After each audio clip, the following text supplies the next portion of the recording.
Bueno, buen día, un gusto saludarlos, saludarlas y darles la bienvenida a este espacio virtual de la Red Latinoamericana de Cooperación Universitaria. Hoy tenemos el honor de contar con la participación del magíster Robert David McQuaid Ángel, en calidad de expositor, quien es docente de tiempo completo en la Universidad Tecnológica de El Salvador. El profesor McQuaid Ángel nos va a ilustrar con el tema neuroeducación transdisciplinar aplicada en el aula, una perspectiva teórico-práctica. Le garantizo que vamos a aprender mucho en este rato que compartiremos. Déjenme contarles que también me acompaña en este encuentro en calidad de moderadora la licenciada Claudia Santiago, vicedirectora del plantel académico en la Universidad de Belgrano, y enseguidamente nos va a socializar la hoja de vida de nuestro expositor invitado. Pero antes de habilitarle el micrófono a Claudia, a la audiencia le cuento que el magíster McQuaid Ángel va a exponer durante 50 minutos aproximadamente y luego va a responder a las preguntas que le formulen los participantes. Recuerden que deben mantener cerrados los micrófonos y que todas las consultas se recibirán a través del chat. Claudia, ahora sí, te invito a presentar a nuestro profesor invitado. Bienvenido, bueno, profesor McQuaid. Muchas gracias, doctora Estela. Muchas gracias a todos, muchas gracias Estela y a toda la audiencia. Les agradezco mucho su presencia y les comparto la historia académica del profesor McQuaid, quien es un asiduo asistente a nuestros encuentros y aporta a nuestra universidad en muchos aspectos. Robert David McQuaid Ángel es licenciado en Psicología con máster en Docencia e Investigación Educativa por la Universidad Tecnológica. Posee un máster en Neurociencias con especialidad en Neuropsicología Clínica de la Universidad Miguel de Cervantes.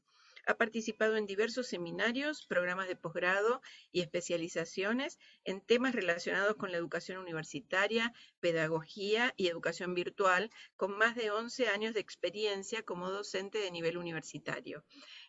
Bueno, lo escuchamos al profesor McQuaid y les pedimos, por favor, como ya les pidió Estela, mantener cerrados los micrófonos y al final vamos a hacer un espacio de preguntas y de intercambio donde el profesor McQuaid va a poder responder a nuestras intervenciones, solicitudes e intereses. Muchísimas gracias. Adelante, profesor McQuaid. Muchas gracias, licenciada Santiago. Bueno, para mí es un honor nuevamente pues estar acá con ustedes, pues con la Red Latinoamericana de Cooperación Universitaria, pues en la cual pues gracias nuevamente pues por darme el honor de tener pues esta invitación y de pues estar con ustedes compartiendo acá este enfoque siempre pues en la perspectiva de la neuroeducación. Hoy en esta mañana pues bueno, tarde, dependiendo en dónde se encuentre. Acá, pues, en El Salvador, son las 9 de la mañana, independientemente en todo el Suramérica, América, en el continente americano donde se encuentre, pues, feliz tarde o feliz mañana. Bueno, y como les mencionaba, va a ser un honor para mí en estos minutos hablarles acerca de la neuroeducación transdisciplinar aplicada en el aula a través pues, de un enfoque teórico práctico. Vamos a iniciar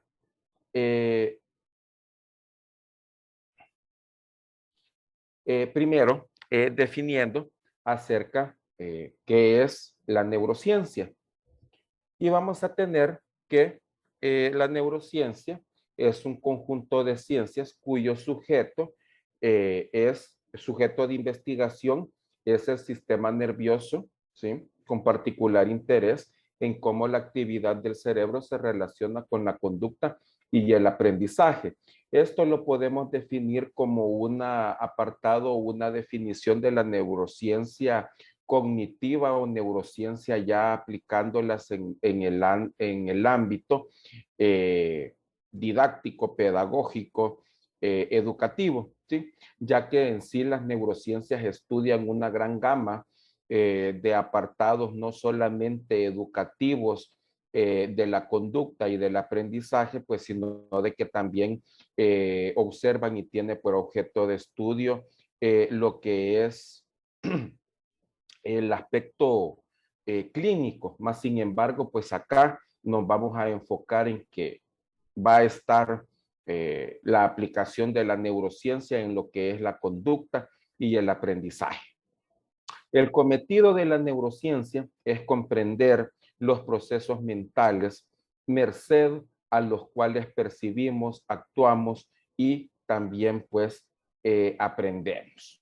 Vamos a tener acá en el sentido, en este sentido, que vamos a estar viendo, vamos a estar visualizando el contenido en post o en vista de que cómo las neurociencias explican el proceso de enseñanza, aprendizaje o lo que es el proceso de aprendizaje en el aula y cómo pues como profesores o como estudiantes podemos potencializar o podemos ayudar a nuestros estudiantes en el sentido pues de mejorar sus habilidades en la adquisición de nuevos conocimientos. Vamos a tener que la neurociencia cognitiva es un nuevo paradigma que intenta lo mejor de la psicología y también no solo de esta rama de que estudia la conducta, que estudia la cognición, o sea, los procesos psicológicos intelectuales, sino de que también de la neurología y de la tecnología. Esto para aplicarlas en los distintos procesos cognitivos de los seres humanos y comprender cómo estos aprenden y deberían de ser enseñados. Tenemos entonces, o viéndolo desde esta perspectiva, pues que esta neurociencia va a ser todo un nuevo paradigma, va a ser todo un nuevo aparataje de la fusión, y es aquí donde entra el tema de la ponencia, que es transdisciplinar, ya que entra lo que es concerniente a la psicología, la neurología, la pedagogía, la tecnología, etcétera. Y vamos a tener de que todas y cada una de estas distintas disciplinas se irán integrando pues para crear un proceso de neuroeducación.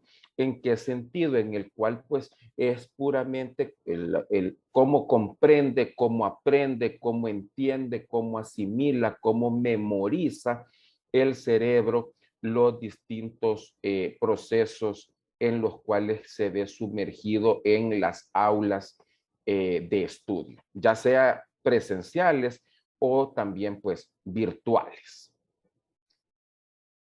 Las implicaciones en el proceso de enseñanza y aprendizaje, vamos a tener primero qué implicaciones existen en el proceso de enseñanza y aprendizaje. Lo primero es reconocer que el proceso de aprendizaje es único y diferente para cada ser humano. Cada estudiante merece y debería tener una instrucción personalizada, y esto se debe de valorar las competencias previas que el individuo pues posea, que éste tenga. Acá vamos a tener o vamos a partir de la idea de que cada ser humano es único, cada ser humano es independiente, cada ser humano es individual. Entonces, la neurociencia cognitiva en este apartado nos dice pues que debería y se debe de tener en cuenta y merece una instrucción personalizada, ¿sí? Esto recordemos que son ideales. Recordemos de que en la mayoría de ocasiones a todos los niveles, tanto a nivel inicial, básica, nivel pues de educación media o bachillerato, como se le conoce en algunos lugares, eso pues prácticamente es una tarea titánica o imposible de realizar debido al volumen de estudiantes a los cuales pues tenemos que atender como profesores.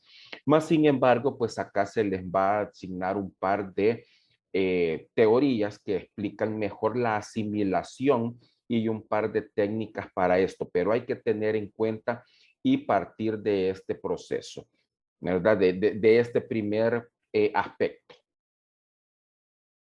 Vamos a tener que como segundo implicación o segundo punto, tenemos que cada estudiante controla lo que quiere aprender, ¿sí? Pues atenderá aquello que le resulte siempre más relevante y significativo, por lo que, por lo tanto, el aprendizaje debe de ser situado en un contexto. Luego nos dice que si sobre lo que se intenta aprender no logra generar conexiones cognitivas y o emocionales, las redes cognitivas no harán enlaces entre sí. ¿Qué significa esto? Que el cerebro no va a tener un aprendizaje significativo. El cerebro no va a tener un aprendizaje que le lleve a aprender para la vida. Vamos a ver más adelante lo que consiste el fenómeno de la sinaptogénesis, que la sinaptogénesis es el mero hecho de todo el proceso de la plasticidad cerebral a lo largo del ciclo vital, lo cual significa de que el ser humano desde que nace hasta el final de sus tiempos, pues de sus días, el cerebro siempre está aprendiendo. Y acá nos dice de que no solo en el ámbito académico, científico, el cerebro va a aprender aquello que le resulte siempre más relevante, llamativo o significativo, sino de que tiene que ser además contextualizado, debe de ser admitido o debe de ser comprendido en el sentido de que partiendo también del apartado anterior, que cada ser humano es único, ¿sí? Entonces, partiendo de que cada ser humano es único, es por eso de que él va a controlar su cerebro y su cerebro va a realizar esas interconexiones que le van a parecer más significativas o que le van a ser más llamativas. Acá, independientemente si lo vemos en básica, pues, ¿por qué a mí me gustan más las ciencias naturales que las matemáticas? ¿O por qué a mí me gustan más ciencias sociales, literatura, historia, que geometría o trigonometría? Y es aquí donde existe pues la gran gama también de ofertas académicas que las universidades ofrecen, ¿sí? Y sobre todo aquí entra lo multidisciplinar de la psicología, de brindarle una orientación vocacional necesaria al estudiante antes de su ingreso, pues para saber que su eh, opción ha sido pues la correcta. Como tercer punto, vamos a tener que para lograr el aprendizaje, para lograr aprendizaje, se va a realizar en donde los surcos de las redes neuronales sean profundos. Se requiere un aprender haciendo de espacios de práctica. Sí, esto debe de ser constante, ¿verdad? Y debe de generar una crítica, una reflexión, un debate y una construcción personal de cada quien.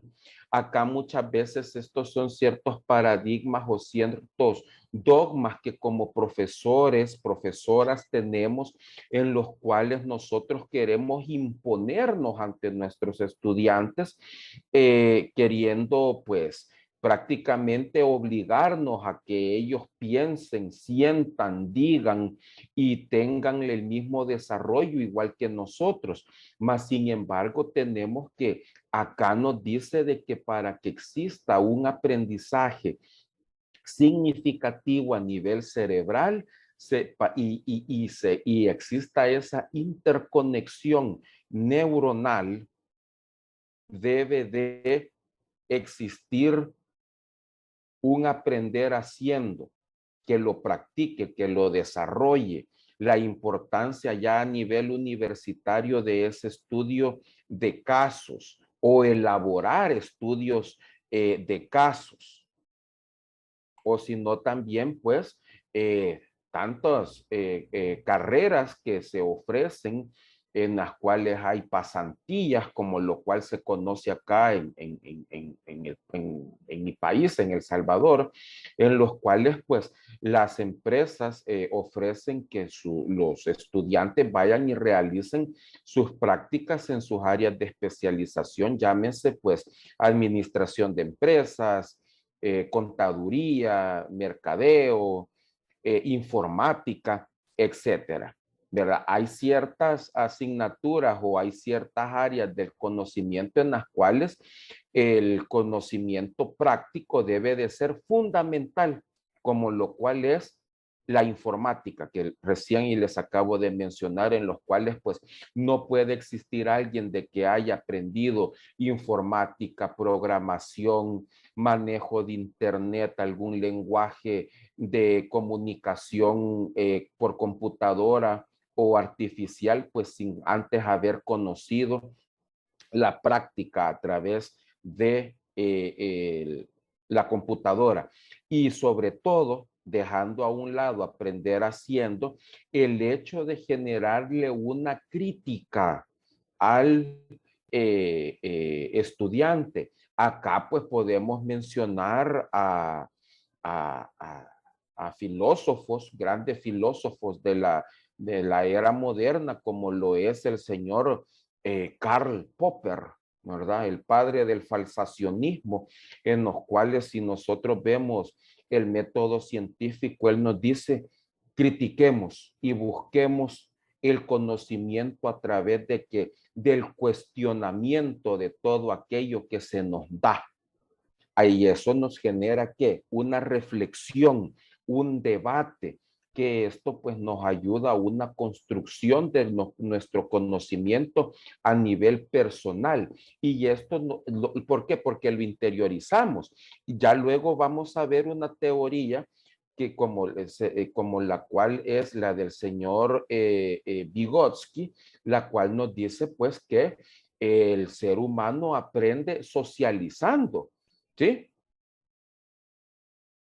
Casi sin darnos cuenta, esta es una reflexión, hemos estado presentando más atención a lo que tenemos que hacer nosotros, los profesores, los docentes, más atención a lo que tenemos que hacer nosotros para enseñar, que preparar clases, que explicarlas, examinarlas, evaluarlas, que lo que tienen que hacer los alumnos para aprender, las estrategias de aprendizaje que deben de ser distintas y adecuadas en cada uno de los contextos, más ahora pues que nos encontramos en esto de la virtualidad, cómo medir ese conocimiento y cómo medir ese aprendizaje significativo que en realidad nuestros estudiantes hayan tenido un proceso de asimilación, comprensión, análisis de la temática de una clase, por ejemplo. Entonces, tenemos que tener esto como una reflexión lejos de, claro, esto es importante, esto solo es dejemos el 50% de la preparación docente en preparar la clase, explicarla, examinar, evaluar, hacer actividades sumativas, formativas, pero también no olvidemos que también tenemos que ver las distintas estrategias de abordaje que se van a tener para medir el nivel de conocimiento y para que ellos sepan, pues, que qué es lo que están aprendiendo y sobre todo un propósito, el para qué le va a servir y por qué le va a servir. Acá tenemos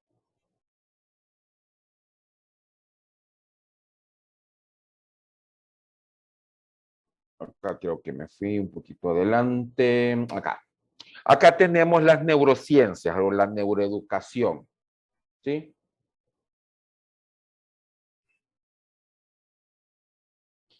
Uniendo las neurociencias y la educación en la búsqueda de un desarrollo humano, vamos a tener que la neuroeducación multidisciplinar se va a nutrir, se va a llenar de lo que son las neurociencias, ya que estas nos hablan de la estructura, función del cerebro a nivel macro y a nivel micro.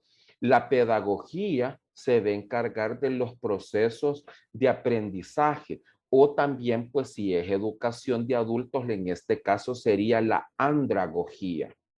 Y la psicología, pues, que será la encargada de darnos los conocimientos de la psicología y las conductas y procesos mentales en los cuales, pues, podemos medir conductas a través de actitudes, a través de competencias que nuestros estudiantes adquieran y procesos mentales, pues, a través de el manejo de una herramienta en específico, el manejo de algún proceso, de alguna herramienta que se haya utilizado en específico, que se les haya formado dentro de la clase, etcétera.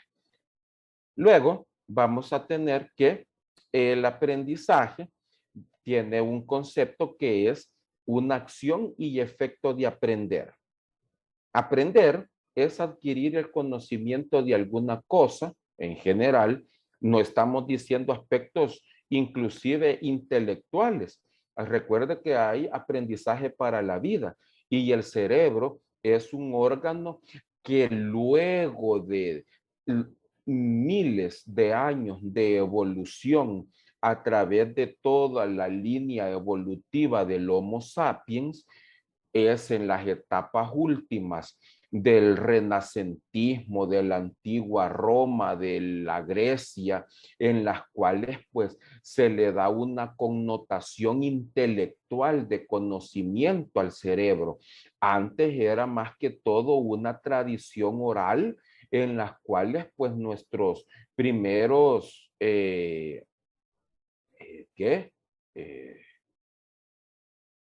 Familiares, si lo queremos ver así, primitivos, ellos tenían las cuestiones para supervivencia, en las cuales pues notaron que al sacarle una punta, la punta de una rama, generaban una estaca y podían pues matar un animal. Y ese animal pues le servía de alimento y su cuero, su pelaje le servía, perdón, para abrigo. Mas, sin embargo, ya luego se vino generando todo este movimiento intelectual en el cual, pues, es por eso de que acá aprendizaje no lo tipificamos como que si fuese intelectual, sino más bien en general, porque es acá donde entra también lo desarrollado por el cerebro. El conocimiento de alguna cosa por medio de la observación, consciente o inconsciente, o estudio o un juego, etc. Aprender es adquirir una nueva información y nuevas respuestas o modificar respuestas anteriores o antiguas. Aquí estamos aprendiendo del concepto de reaprender y de aprender, ¿sí? Acá tenemos aspectos pues en el cual el ser humano significativamente puede tener un aprendizaje en el cual ya algo adquirido sea nuevamente reaprendido o reestructurado.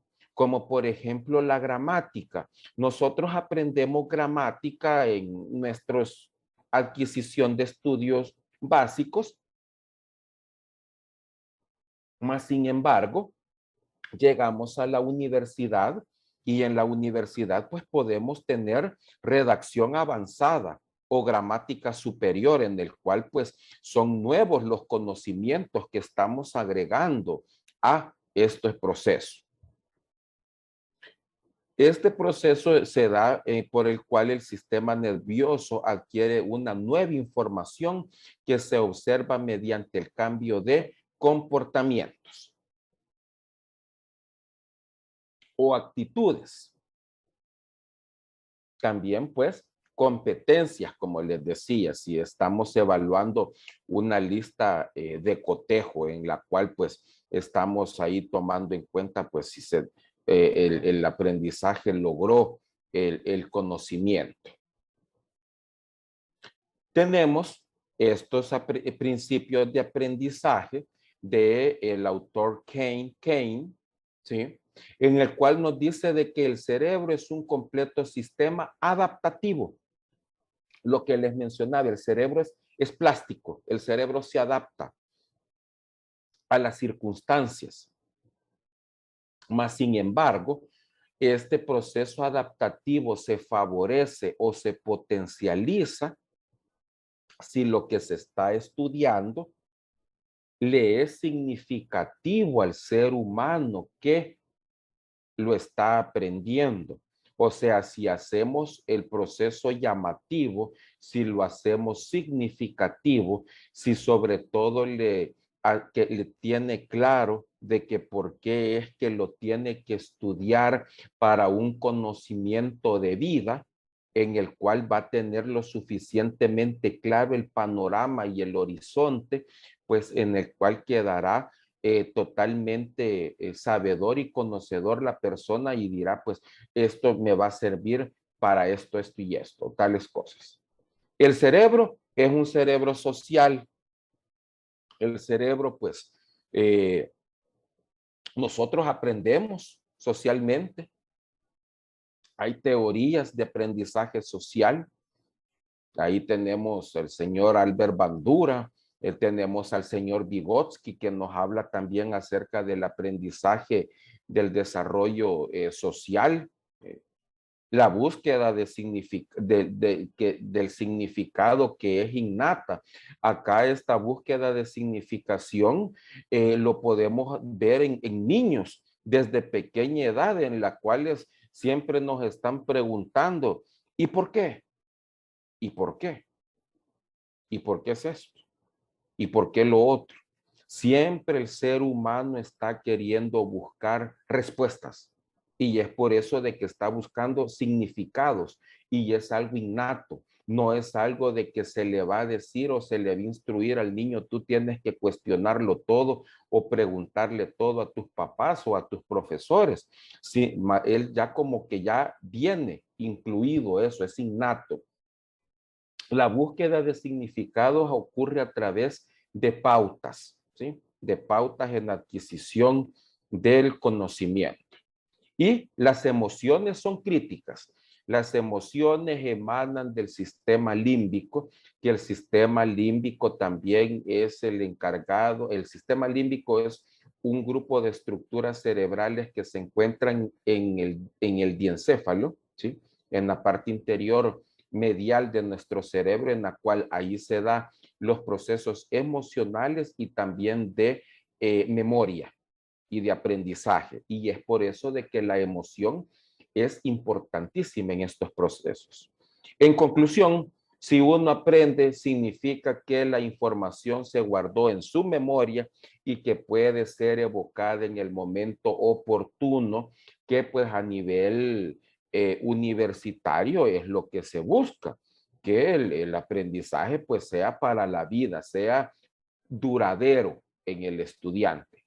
Cada cerebro percibe en simultáneo el todo y sus partes. El cerebro trabaja de forma holística, comprende todo, y verdad, y también aparte que trabaja en esquemas, ¿sí? En esquemas.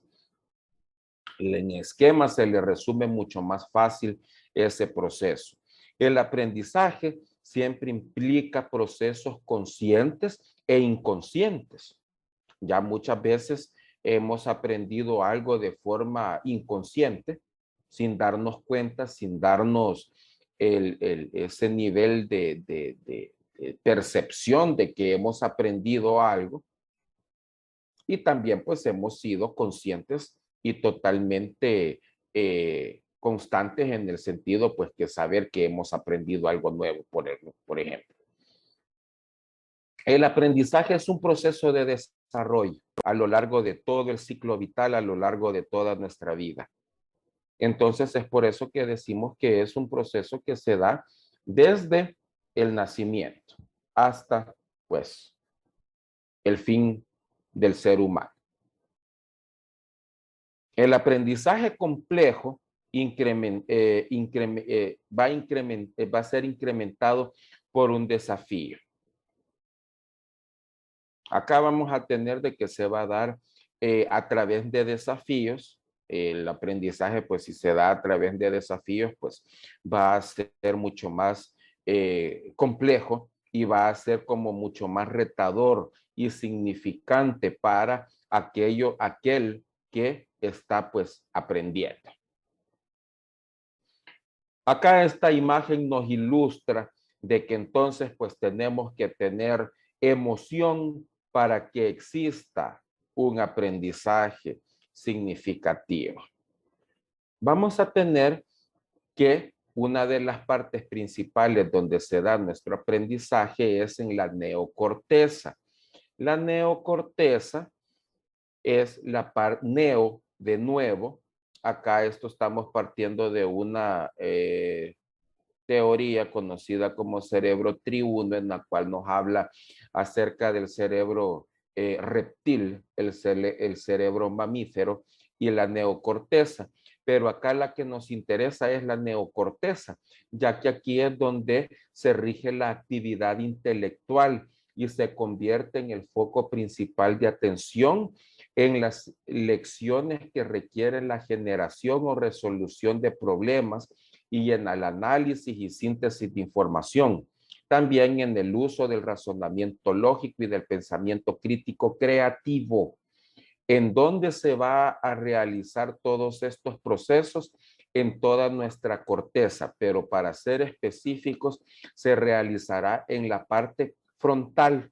Ahí es donde todos y cada uno de estos apartados se le conoce como funciones ejecutivas cerebrales, en las cuales pues esas funciones ejecutivas tienen que ver o se desarrollan en el sentido pues que generan, ahí es donde se generamos soluciones a los problemas diarios, sintetizamos la información, resumimos, tenemos nuestro pensamiento lógico, razonamiento, somos críticos, etcétera. Entonces, en pocas palabras sería estimular el sistema límbico con las emociones y la memoria y utilizando como ingredientes las funciones de la neocorteza, que como vimos anteriormente es generarle ese espíritu investigativo, de análisis crítico y de información, que sea el propio estudiante el arquitecto de su conocimiento. En conclusión, las funciones de la neocorteza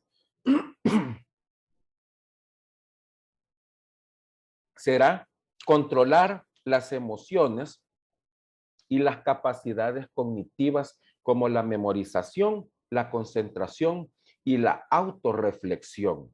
En la neocorteza se van a procesar y controlar las emociones. Y es ahí la gran importancia de que las emociones sean procesadas a nivel de un raciocinio, no que se queden a nivel del sistema límbico, que es donde nacen. El sistema límbico no forma parte de la neocorteza, forma parte del cerebro mamífero, que les mencionaba de la teoría del señor, es un teórico, he olvidado su nombre por el momento, en el cual pues nos habla de esos tres cerebros, el reptil, el que se encarga de las funciones vitales, el cerebro mamífero que se encarga acerca de las funciones emocionales, más que todo, y memorísticas, y lo de la corteza, pues en donde están la capacidad de controlar el sistema límbico, emana las emociones, mas sin embargo es en la neocorteza la cual la controla. Y aparte de eso, pues las capacidades cognitivas como la memorización, concentración, autorreflexión, aparte pues de todas estas que mencionamos acá atrás. Vamos a tener que lo que hay que estimular también es, o son, mejor dicho, los tipos de memoria. Y esto pues según los tipos basados en el tiempo. Está la memoria a corto plazo, la memoria intermedia y la memoria a largo plazo. Acá vamos a tener un gráfico en el cual nos dice de que cómo va a ser el conocimiento o cómo se va a ver reflejado la memorización una vez finalizada la clase. El punto donde termina el aprendizaje cerca del 100% va a ser de que si puso total atención nuestro estudiante, a los 10 minutos aún se va a acordar de la cantidad memorizada. Esa será nuestra memoria a corto plazo. Pero imagínense, cae drásticamente 24 horas después a un 80% después de un día. Ya 48 horas después, si no se le ha puesto pasión, si no se le ha puesto emoción, si no se le generó al estudiante ese debate o como decimos, una espinita ahí que le haya quedado de querer seguir investigando, de querer seguir indagando, de querer seguir conociendo, pues con el pasar del tiempo se genera, esta es la famosa curva del olvido. Y pues con el pasar del tiempo no se generan nuevas interconexiones neuronales conocidas como de plasticidad neuronal, y pues se genera la curvatura del olvido en todos los seres humanos.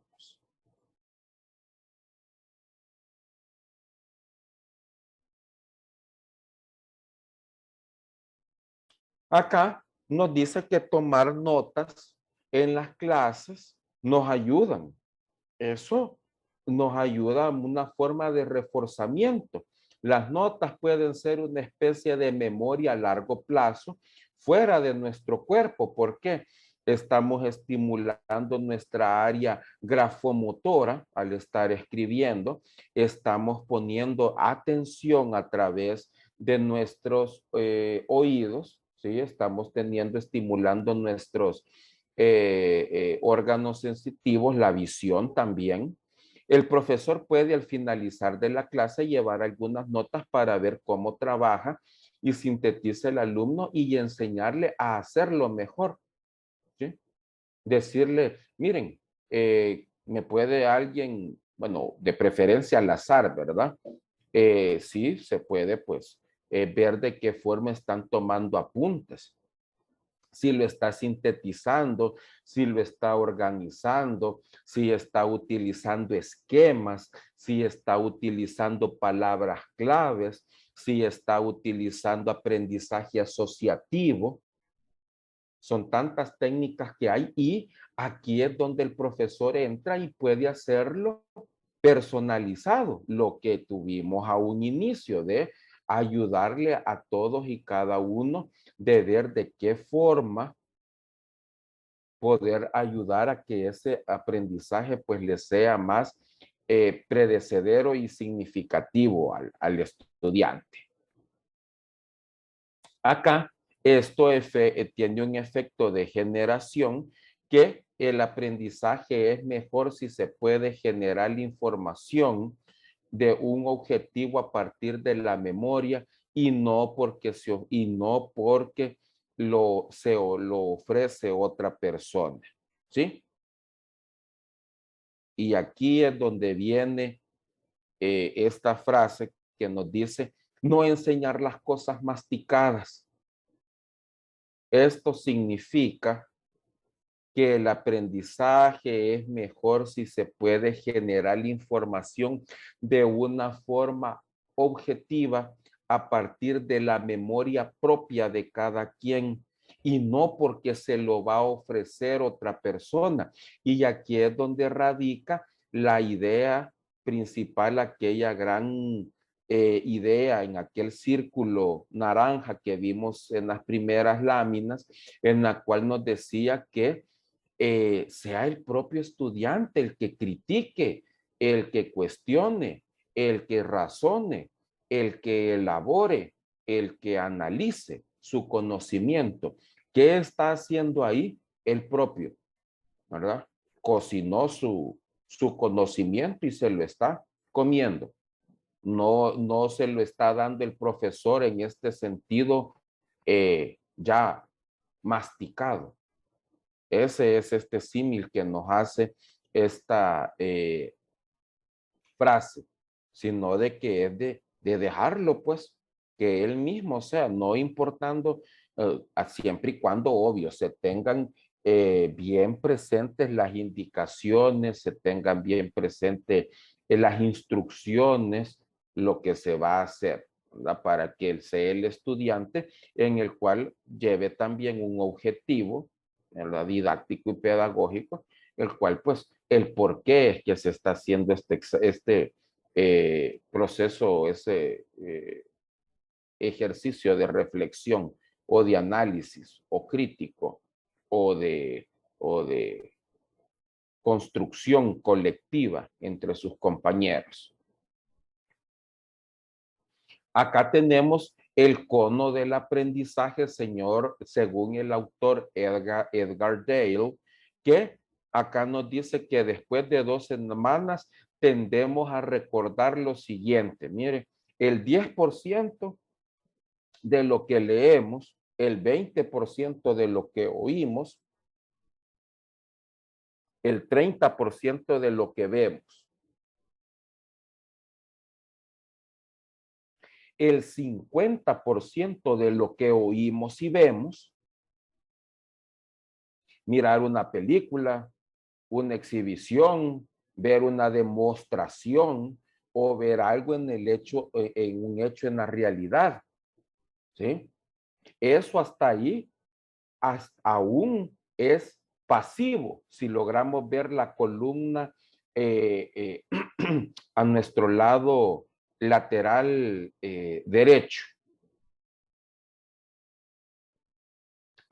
La naturaleza de la actividad involucrada, la lectura, las palabras oídas y dibujos observados es una actividad verbal con una actividad visual. Mas, sin embargo, luego, a la base de la pirámide, tenemos ya el aparataje activo en el cual tenemos el 70% de lo que decimos, participar en un debate, tener una conversación, una exposición, ellos mismos que hagan una demostración, que es una actividad participativa y receptiva y colectiva socialmente. Recordemos de los principios, el cerebro es social, aparte de intelectual y de asimilador de aprendizaje. El 90% de lo que decimos y hacemos. Es por eso de que acá hasta sale la frase que cada profesor se vuelve cada vez más experto en mientras más clases da.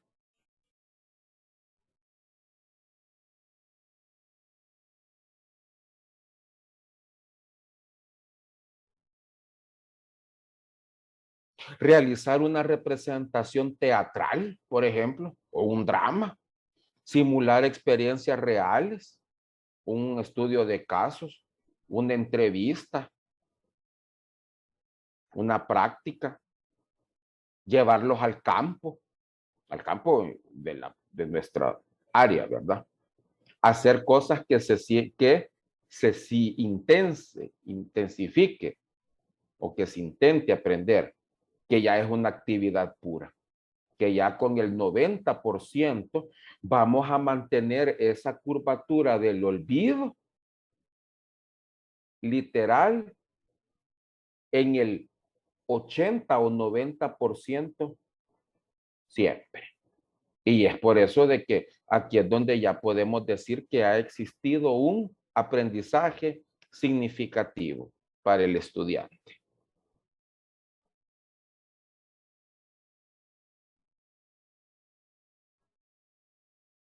Otros aportes de la neuroeducación, siempre en el área del interdisciplinar, vamos a tener el área de la pedagogía cognitiva, vimos el área de la neurociencia cognitiva.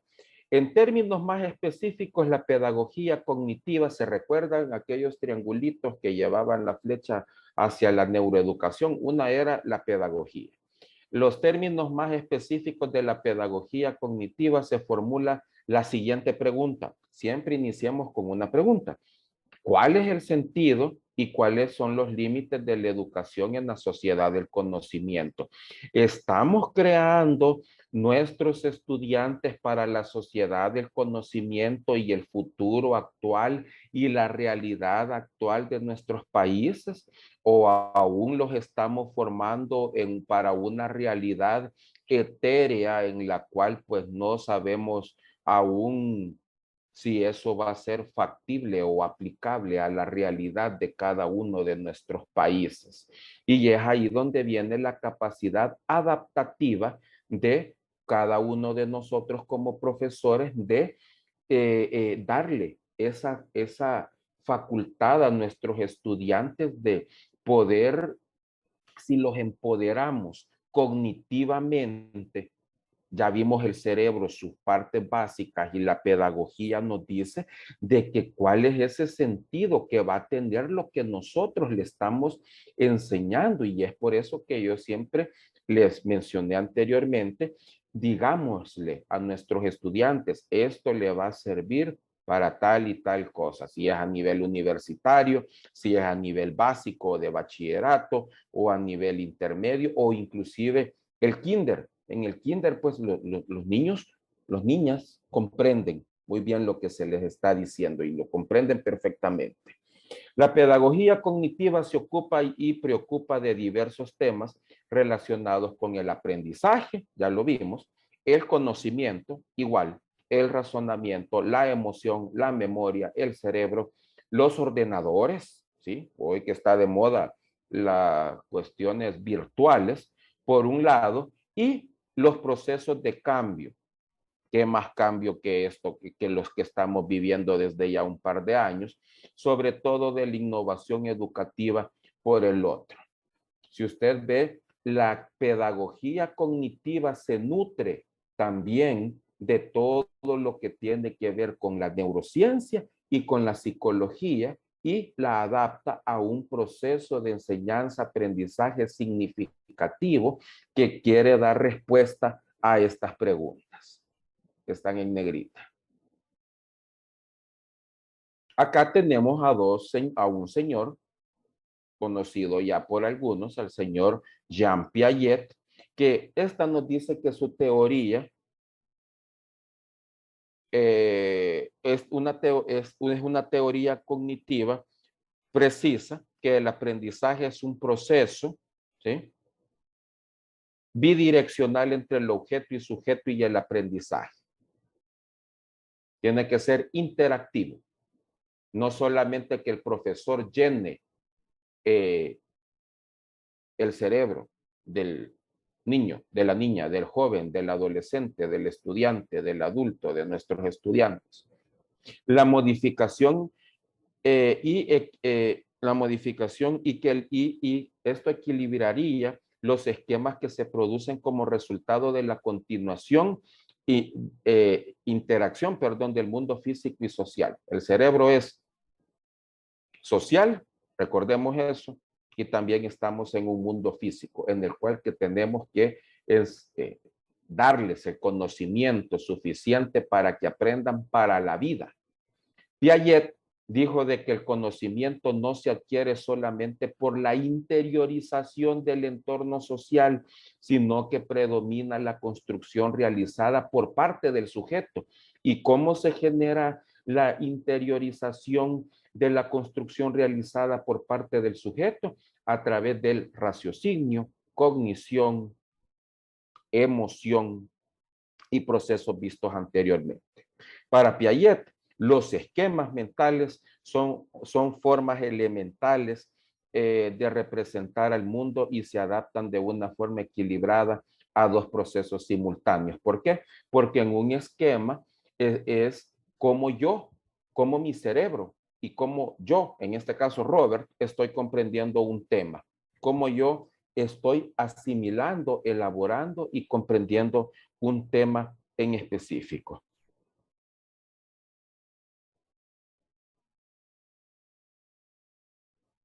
Las diferencias entre el conductismo y el cognitivismo, pues el conductismo observa la conducta, sus representantes, los básicos, Skinner, Thorndike, Pavlov, Tolman.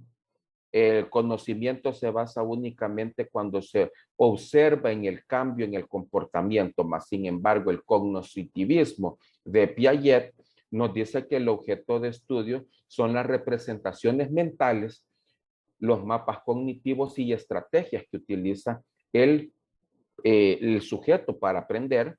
Y tenemos al señor Piaget, al señor Jerome Brunner, a David Ausubel y a Lev Seminovich Vygotsky. Y el conocimiento se construye por su propio conocimiento, pero tenemos que generarle esa mentalidad crítica a la persona, al sujeto, a nuestro estudiante. Modelos cognitivos, los precomputacionales tenemos que el criterio de separación se fundamenta en la aparición de la ciencia de la computación, sobre todo de la cibernética y de la inteligencia artificial, y de esto el otro apartado es la psicología cognitiva contemporánea, que se ha descubierto y potencializado sobre los modelos precomputacionales, los anteriormente mencionados, y ya convertido en una base directa de los modelos pedagógicos.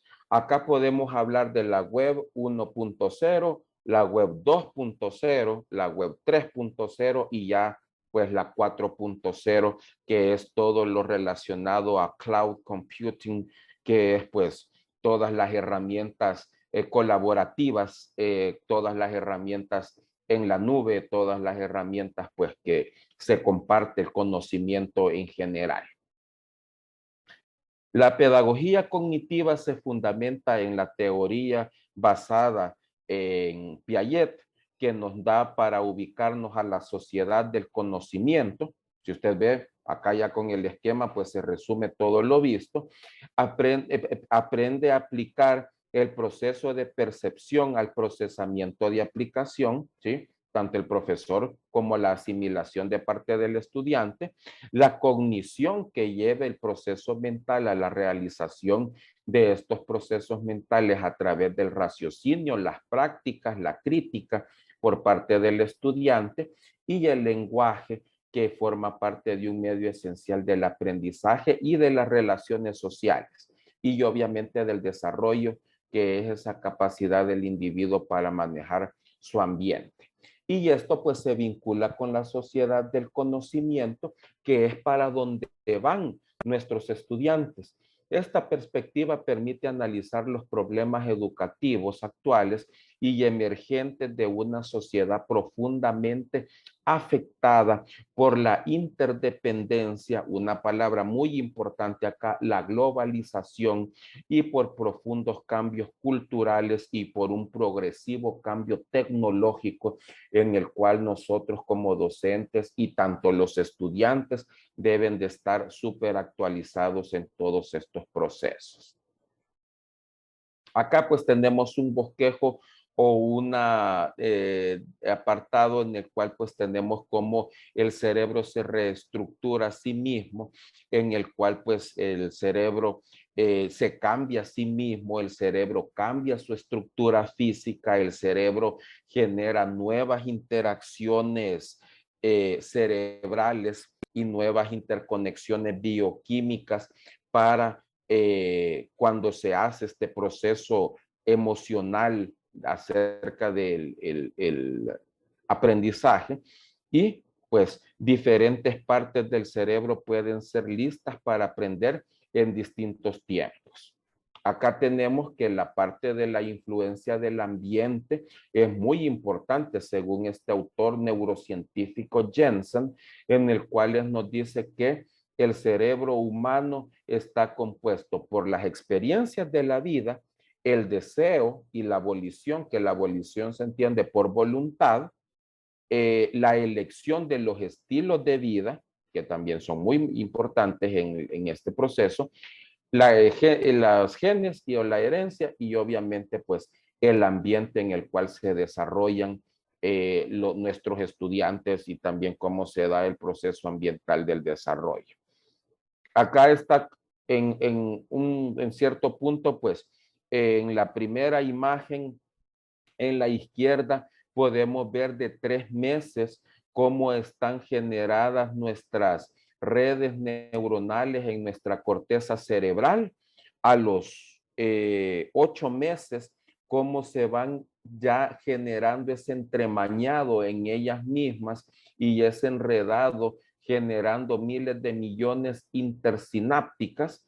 A los 18 meses, cómo ya existen sinapsis por doquier, y esto estamos hablando en una parte microscópica, milimétrica o nanométrica de nuestro cerebro, y como ya a los 24 meses, pues eso ya es prácticamente una red fuerte y fortalecida. Imagínense como usted, como yo, a nuestra edad, tenemos esa red interneuronal conectada con todos los conocimientos que podemos seguir adquiriendo o que vamos a seguir interiorizando, ya que nos lo va a dar la vida o nos lo va a dar el área intelectual.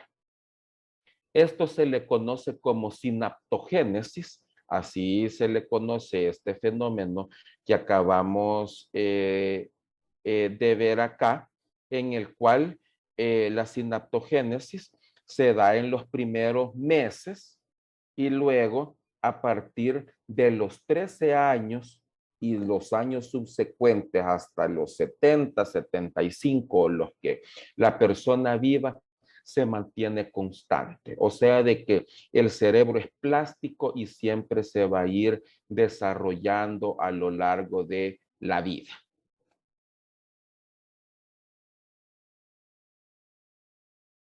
El cerebro que aprende va a tener un aprendizaje que cambia la estructura del cerebro, física, ya la vimos.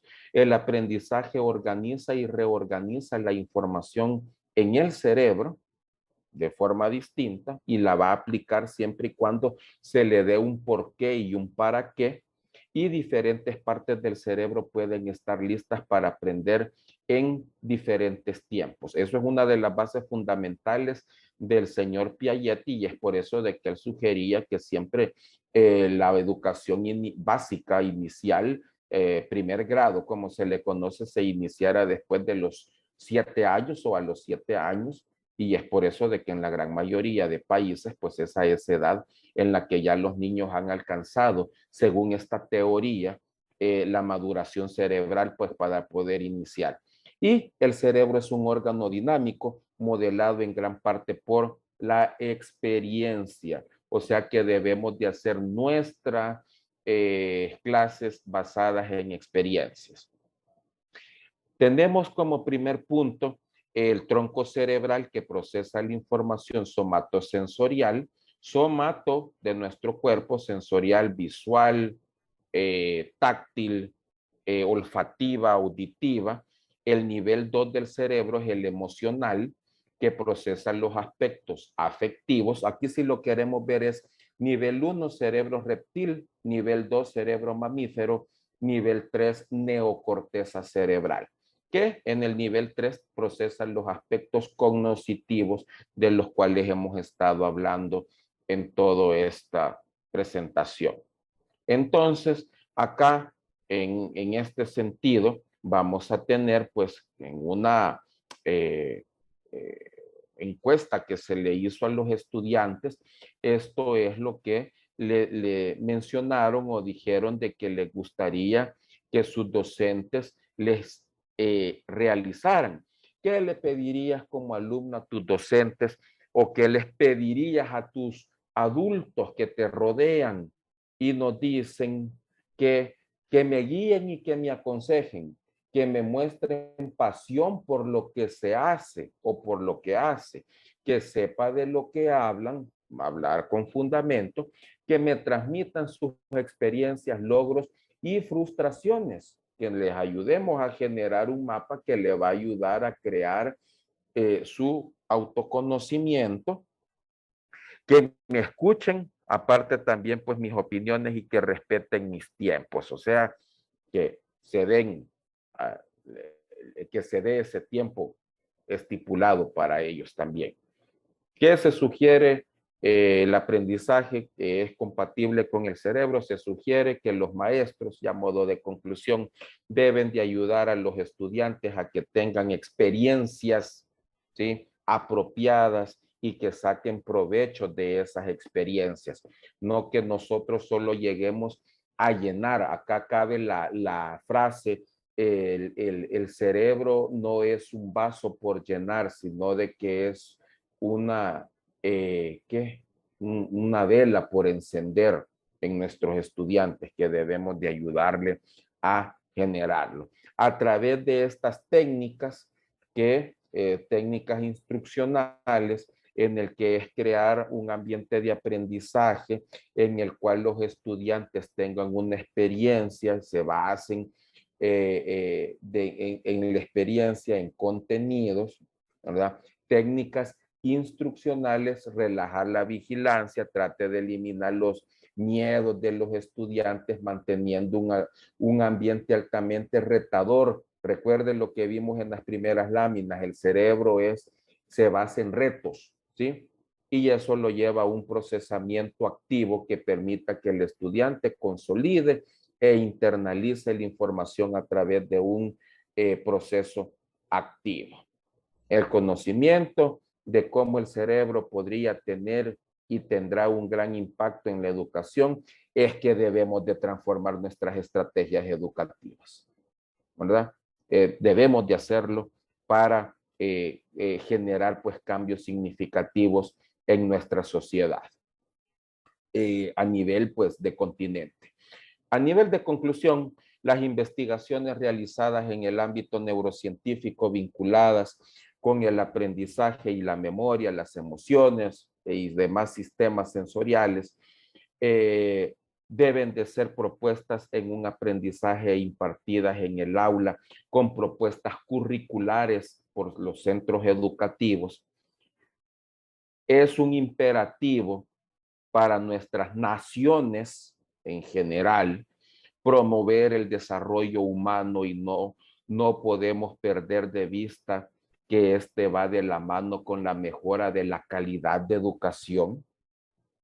Ahora bien, para mejorar la calidad de educación, los países necesitan adoptar propuestas innovadoras, ¿sí? Estar al tanto de un sinnúmero de todo lo que acontece a nivel mundial y adaptarnos a eso, no estar enseñando cosas inclusive de hace 10 años. El mundo cambió radicalmente hace 2 años para acá y ya lo de hace 5 años pues no nos puede como pues sí sirve, pero hay que ver siempre el para qué y el por qué. Y por tal razón es vital importancia implementar en nuestras aulas nuevos componentes que abran camino a nuevos modelos de práctica pedagógica con un modelo que considere la armonía entre el cerebro, el aprendizaje y el desarrollo humano. Y eso ha sido todo de mi parte, pues muchas gracias por su atención. Hola, bueno, muchísimas gracias, Robert. Muy rica su presentación y incluye muchísimos aspectos de pedagogía que lo hacen mucho más cercano a nuestra práctica docente cotidiana. Así que me resultó novedosa y muy oportuna. Sobre todo en esta etapa del año en que estamos pensando en proporcionarle las mejores herramientas a nuestros alumnos que están empezando, que están volviendo a la presencialidad en algunos casos o se mantienen en la virtualidad, pero en una nueva etapa donde se pueden abrir a nuevas experiencias, retomar las prácticas en el campo de estudio de que se trate y demás. Y la verdad es que me parece que tenemos que aprovechar muchísimo este momento, porque ellos están motivados por salir y porque estamos viendo, siguiendo su postura, que ese es el mejor modo para ellos de aprender, acercarse con todo lo que implique su emoción, su raciocinio, su movimiento corporal y sobre todo el acercamiento del docente. Bueno, le transmito un par de preguntitas que llegaron a través del chat de todo el auditorio que le hacen llegar además sus felicitaciones y su agradecimiento por Muchas la gracias. ponencia. Deme un segundito acá.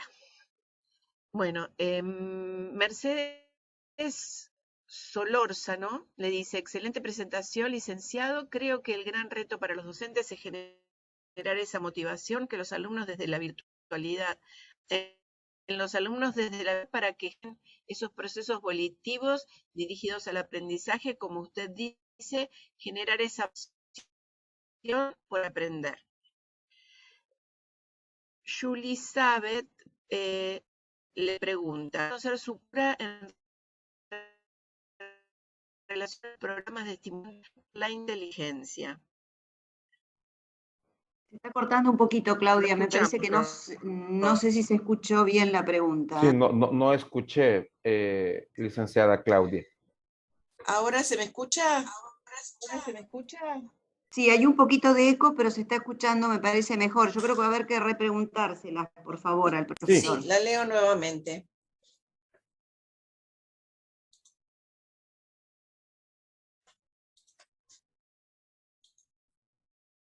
Ahí no se escucha. Dice, me gustaría conocer su postura en relación a los programas de estimulación temprana que aseguran potenciar la inteligencia. Ah, ok. Bien, los programas de estimulación temprana, pues, son programas que se basan, pues, en distintos modelos. No solamente existe un solo modelo de estimulación temprana, sino de que existe un gran sinnúmero de procesos en los cuales, pues, se nutren de distintas vertientes, de distintas teorías. Hay algunos que se basan más en lo cognitivo, otros que se basan más en lo práctico, hay otros que se basan más en lo emocional. Acá estaríamos hablando de que el más integrador y el más significativo sería aquel programa que integre todo, ya que vimos que la pedagogía cognitiva y las neurociencias cognitivas es eso fundamentalmente lo que nos dice que va a hacer que potencialicemos la inteligencia de nuestros estudiantes, ya que de alguna forma, pues, obviamente al crearle, si estamos hablando de estimulación temprana sería en niños, obviamente pues se le va a estar fomentando que él cree nuevas habilidades cognitivas, nuevas habilidades sociales y nuevas habilidades volitivas y emocionales en las cuales él le va a encontrar un significado a la socialización, a la internalización, a la memorización, a la repetición, si lo queremos ver así, y pues obviamente eso se debe de llevar a la práctica. Yo creería de que, bueno, si yo, pues, si no escuché mal, pues es desde mi punto de vista, sí, estoy de acuerdo esos programas, pero aquellos en los que engloben todos estos aspectos de los cuales pues hablamos interdisciplinarmente hoy este día.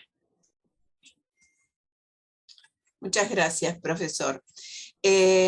Jennifer Arias le comenta que considera que es excelente su ponencia y le pregunta, Gracias. quisiera conocer si lo que nos ha explicado toma en consideración las inteligencias múltiples, es decir, ¿puede alguien que está orientado a la música con la estimulación adecuada ser un experto en matemáticas o en otras áreas que le resulten difíciles?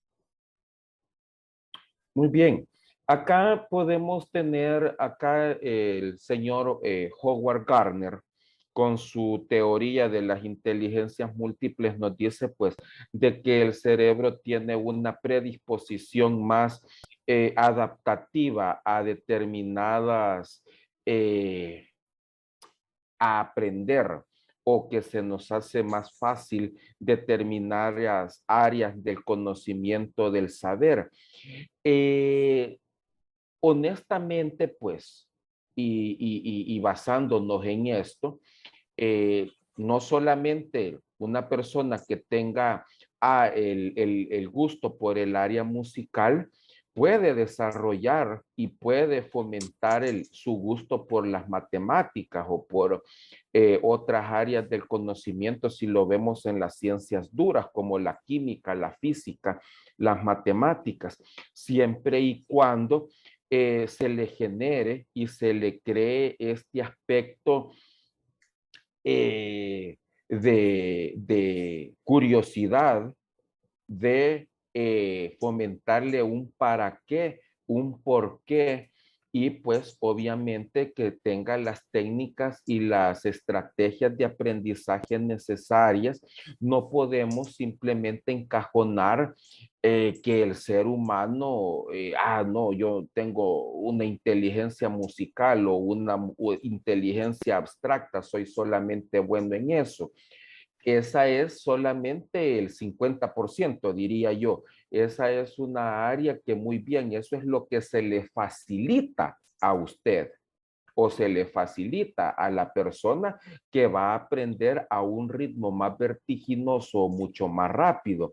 Más sin embargo, puede aprender, claro que puede aprender de otras partes, otras ciencias.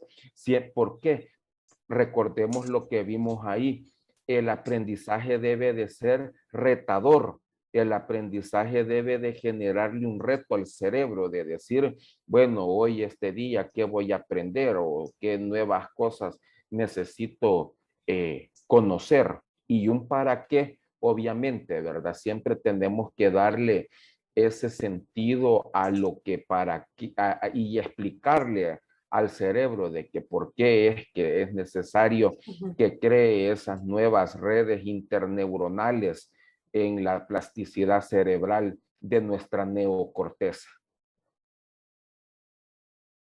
Muchas gracias, profesor. Claudia Membreño le agradece, dice excelente ponencia y muy reveladora para transformar nuestra práctica docente. Lo mismo Heriberto, le dice excelente maestro McQuaid, muy buena ponencia. Lucía Saray Bonilia le dice una vez más, me ha dejado impactada con su excelente explicación.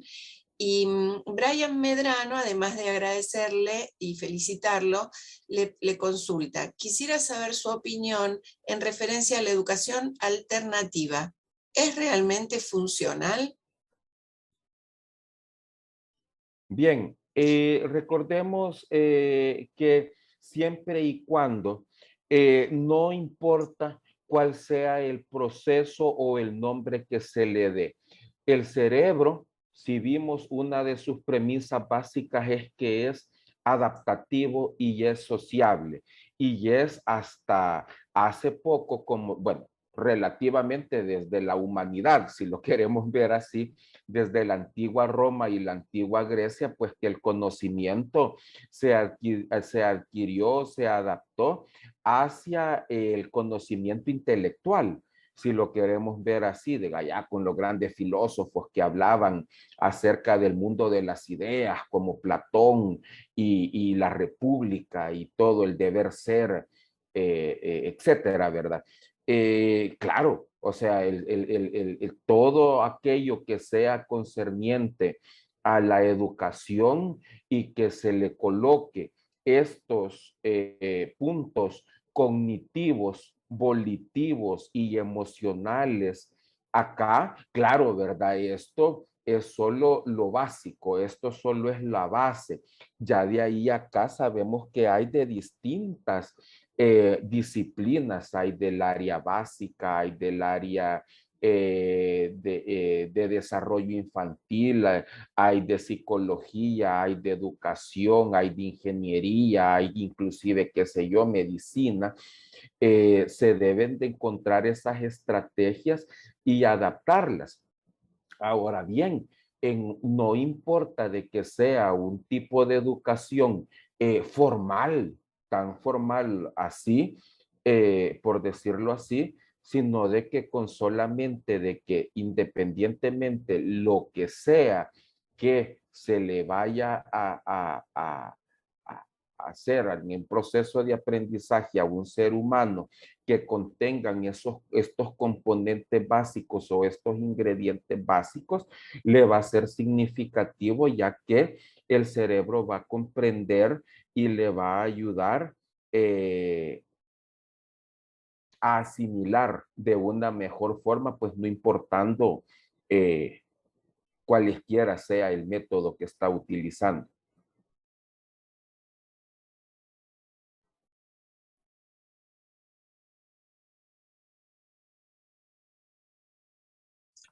Gracias, profesor. Bueno, Carlos Ayala le agradece, le dice lo siguiente: excelente ponencia, muy ilustrativa y apegada a la Muchas ciencia. gracias. Considero que hoy nos toca como docentes poner en práctica esta temática en las aulas con nuestros estudiantes. Gracias, doctor McQuaid.